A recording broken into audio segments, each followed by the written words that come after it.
നിങ്ങൾ എന്ത് പറഞ്ഞാലും എന്തു തീരുമാനമെടുത്താലും അതിനെല്ലാം കണ്ണടച്ച് സമ്മതിക്കുന്ന അതെ സാർ, തീർച്ചയായും സാർ എന്നും മാത്രം പറയുന്ന കുറച്ച് ആളുകൾ നിങ്ങളുടെ ടീമിലുണ്ടോ?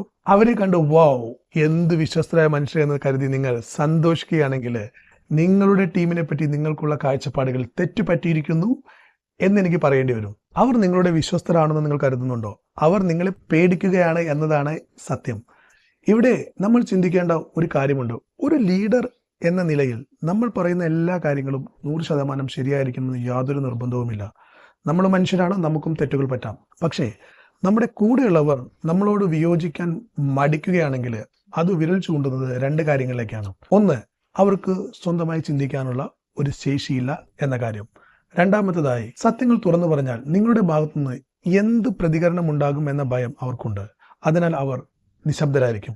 യഥാർത്ഥ ലോയൽറ്റി എന്ന് പറയുന്നത് നമ്മൾ കേൾക്കാൻ ആഗ്രഹിക്കുന്നത്, നമ്മൾ പറയാൻ ആഗ്രഹിക്കുന്നതുമായ കാര്യങ്ങൾ മാത്രം തലയാട്ടിയിരിക്കുന്ന ഒരു ടീം നമുക്ക് ചുറ്റുമുണ്ടായിരിക്കുക എന്നല്ല.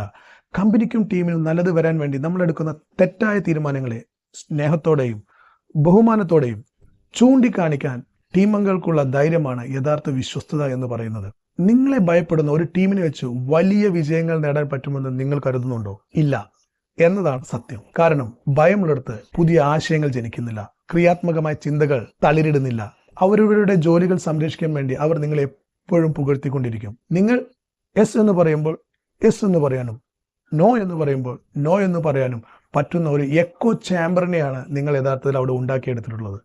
ഇത് നിങ്ങളുടെ ബിസിനസ്സിനെയും നിങ്ങളുടെ ലീഡർഷിപ്പിനെയും ഒരുപോലെ അപകടപ്പെടുത്തുന്ന ഒന്നാണ്. അതുകൊണ്ട് ഒരു ലീഡർ എന്ന നിലയിൽ നമ്മൾ എന്താണ് ചെയ്യേണ്ടത്? നിങ്ങളുടെ ടീമിന് അവരുടെ അഭിപ്രായങ്ങൾ തുറന്നു പറയാനുള്ള ഒരു സുരക്ഷിതമായ സാഹചര്യം ഒരുക്കി കൊടുക്കുക എന്നതാണ് ഏറ്റവും പ്രധാനപ്പെട്ട കാര്യം.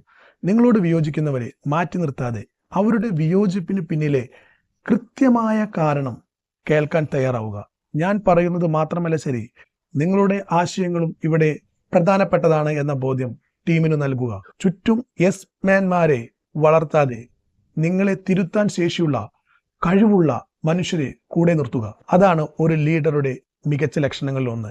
ഈ ചിന്തയോട് നിങ്ങൾ യോജിക്കുന്നുണ്ടോ?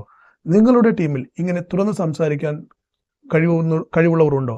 കമന്റ് ചെയ്യുക. ലീഡർഷിപ്പുമായി ബന്ധപ്പെട്ട കൂടുതൽ വീഡിയോകൾക്കായി ഈ ചാനൽ സബ്സ്ക്രൈബ് ചെയ്യുക. മറ്റൊരു വീഡിയോയുമായി നമുക്ക് വീണ്ടും കാണാം. താങ്ക്